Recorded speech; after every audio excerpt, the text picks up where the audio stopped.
The revolver was pressed against Bumpy Johnson's temple when the phone rang.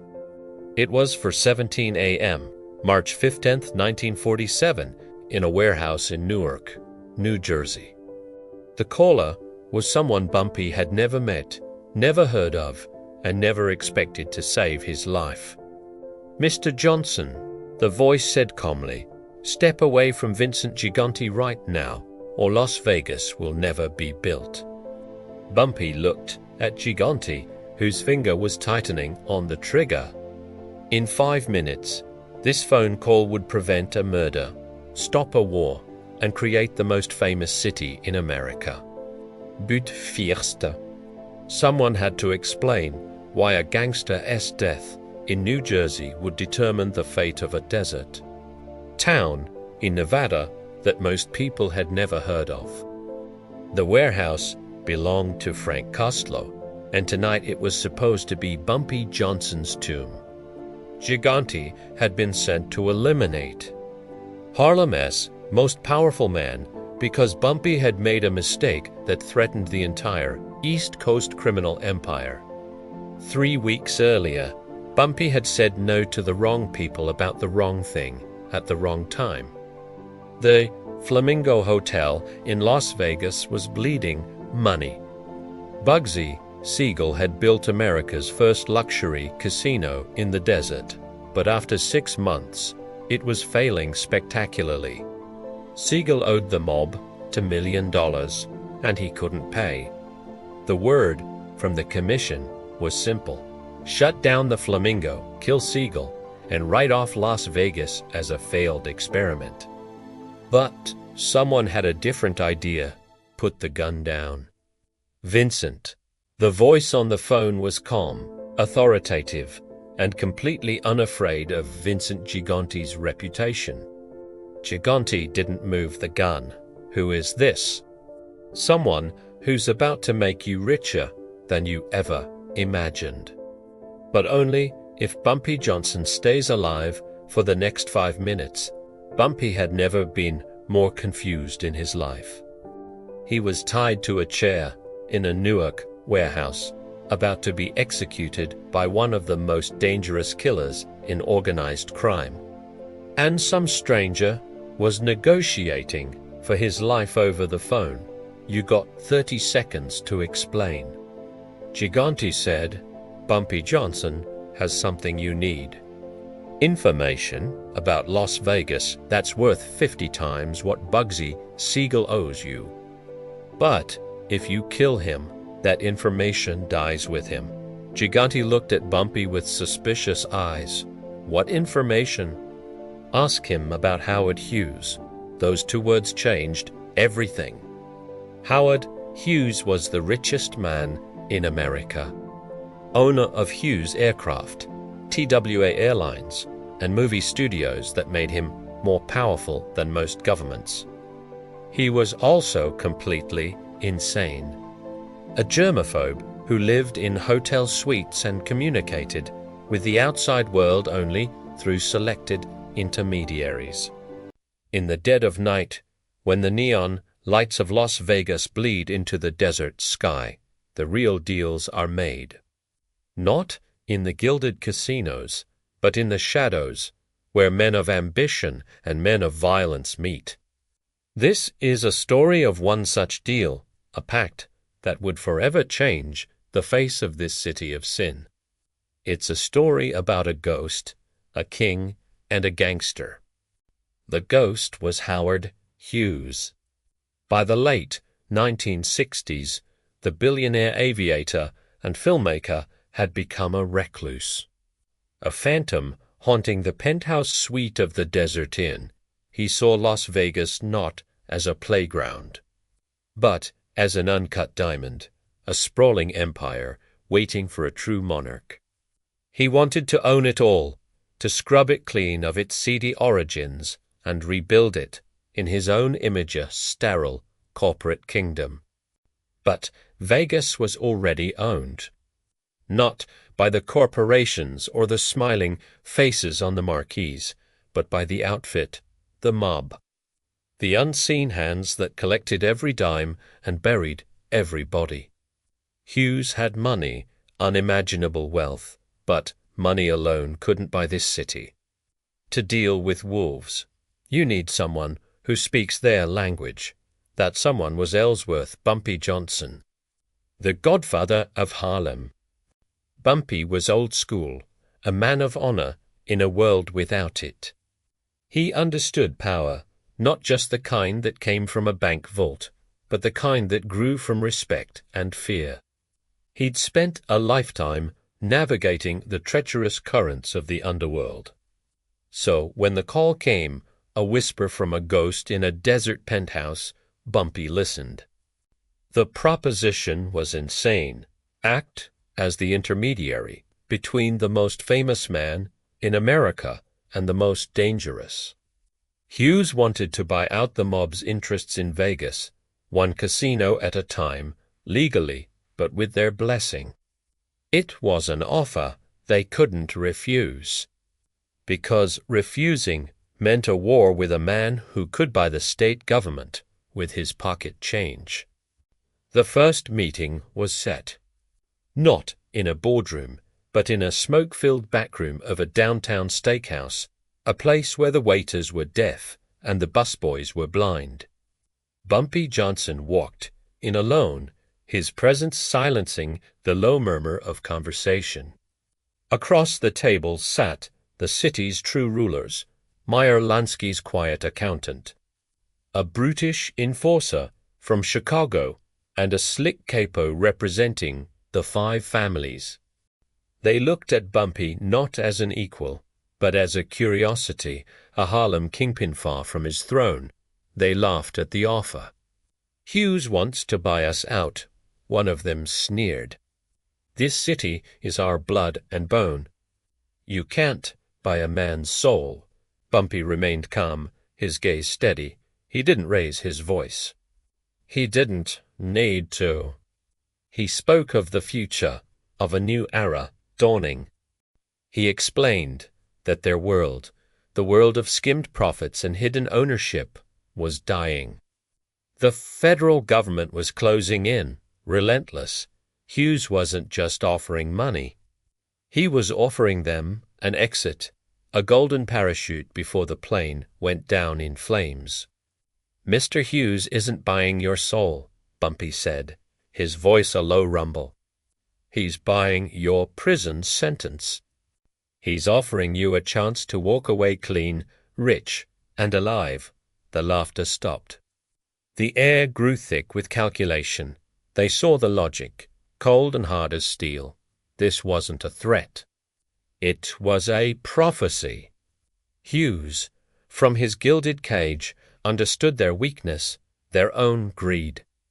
He was offering them more money than they could ever hope to steal, all of it legitimate. The negotiations began in earnest, a chess game played with casinos instead of pawns. The Desert Inn, the Sands, the Flamingo, each one a piece of a bloody legacy, each with a price tag that ran into the millions. Bumpy Johnson became a phantom himself, moving between 2 worlds. By day, he'd report to Hughes's lieutenants, Mormon men in crisp white shirts who flinched at the mention of violence. By night, he'd sit with killers, men whose hands were stained with the city's history, and translate the cold language of corporate acquisition into the underworld's dialect of respect and retribution. He was the bridge over a chasm of blood and money. He brokered deals over late-night coffees and early-morning threats. He ensured the skim continued for a time, a transitional tax, to soothe the old guard. He guaranteed that certain personnel issues would be handled with the discretion they were accustomed to. But this new Vegas had no room for men like Bumpy. He was a tool, a necessary evil for a transitional period. As Hughes's corporate machine began to take hold, the old ways were systematically erased. The colorful gangsters were replaced by gray-suited executives. The unpredictable charm of the mob-run city was paved over with the sterile efficiency of a conglomerate. Hughes was getting what he wanted, a clean slate, a kingdom sanitized for his own peculiar tastes. The mob got their money, scattering to the winds with their fortunes, leaving behind the ghosts of their violent reign. And Bumpy? He saw the writing on the wall. He was a relic, a man out of time. In a city being reborn, his skills were becoming obsolete. He had successfully negotiated the sale of a city's soul, but in doing so, he had engineered his own irrelevance. One last meeting, this time in the quiet of the desert, under a canopy of stars, far from the neon glow. It was just Bumpy and one of the old bosses, a man he'd come to respect, in a way. "You did it, Bumpy," the old man said, a cigar glowing in the darkness. "You sold them our city." Bumpy looked back towards the lights. "It was never your city," he replied. "It was just your turn. Now, it's his. The deal was done." Howard Hughes had his sanitized kingdom, at least for a while. The mob had their clean money. And Bumpy Johnson, the king of Harlem, faded back into the shadows, his part in the story of Las Vegas complete. He was a footnote in the official histories, a whisper in the backrooms. But for a brief pivotal moment, he was the most powerful man in the city. The only man who could stand with one foot in the penthouse and the other in the gutter and broker a deal for the soul of Las Vegas. The neon signs kept flashing, but the light they cast was different now, colder. The age of gangsters was over. The age of corporations had begun. All thanks to a ghost, a king, and a gangster. Permanent, representative of organized crime interests in Las Vegas, he would live there, oversee all partnership agreements, and ensure that both sides fulfill their obligations. Salary of $50,000 per year, plus percentage of all joint venture profits. It was an offer unlike anything anyone in organized crime had ever heard. Not just money, but legitimacy. Not just profit, but partnership with one of America's most powerful businessmen. "There's one condition," Dietrich continued. "This negotiation happens now, tonight, or never. Hughes is prepared to invest in Las Vegas with or without mob partnership. But he prefers us to work with you rather than get the fond de la chaîne, but if we say no." Then Hughes builds his own casinos using federal security contracts that make them untouchable by organized crime. Las Vegas becomes his private kingdom, and the families get shut out completely. And if we say yes, then everyone gets rich together. Gigante untied Bumpy from the chair. "Call Frank Costello. Tell him we need an emergency commission meeting tonight." By dawn on March 16, 1947, representatives from all 5 New York families had gathered in a private room at the Copacabana nightclub.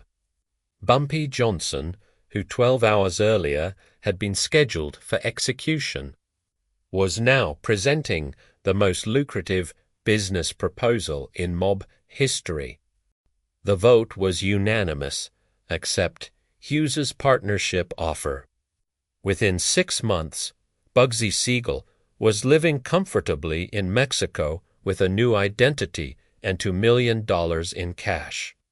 The Flamingo was renovated and reopened under Hughes' management with mob oversight. Construction began on 3 new casino hotels that would establish Las Vegas as America's premier gambling destination. Bumpy Johnson moved to Las Vegas in September 1947 and spent the next 15 years. overseeing the partnership that created the modern entertainment industry. The Desert Inn, the Sands, the Stardust, all of them were joint ventures between Howard Hughes and organized crime families, with Bumpy serving as the liaison who kept everyone honest.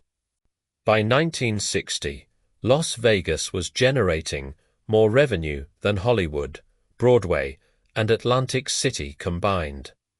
The families were earning millions in legitimate profits while maintaining their traditional gambling operations.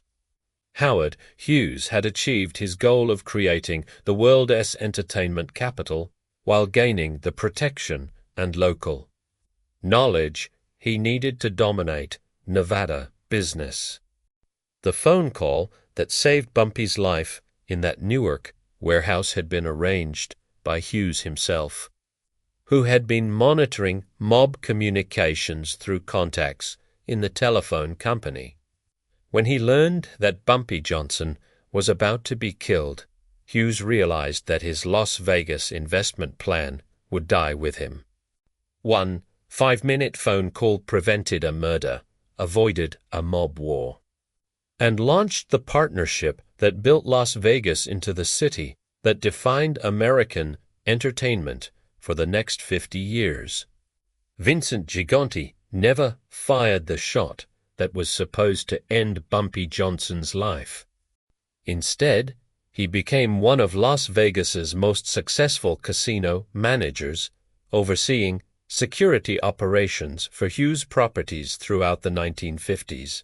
Noah Dietrich later said that the Hughes mob partnership was the most successful business arrangement of Hughes's career, generating over $200 million in profits and establishing Howard Hughes as the unofficial king of Las Vegas.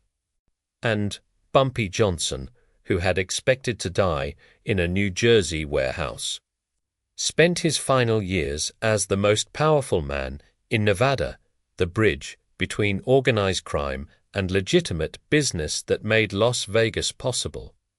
The revolver that Vincent Gigante had pressed against Bumpy's temple that night was never fired. Instead, it was retired to a safe in the Desert Inn, where it served as a reminder that sometimes the most important battles are won not with violence, but with vision. Las Vegas exists because someone answered a phone at 4:17 a.m. and offered everyone a chance to get rich together instead of dying separately. The city of dreams was built on a foundation of pragmatism, partnership, and one perfectly timed phone call that changed everything.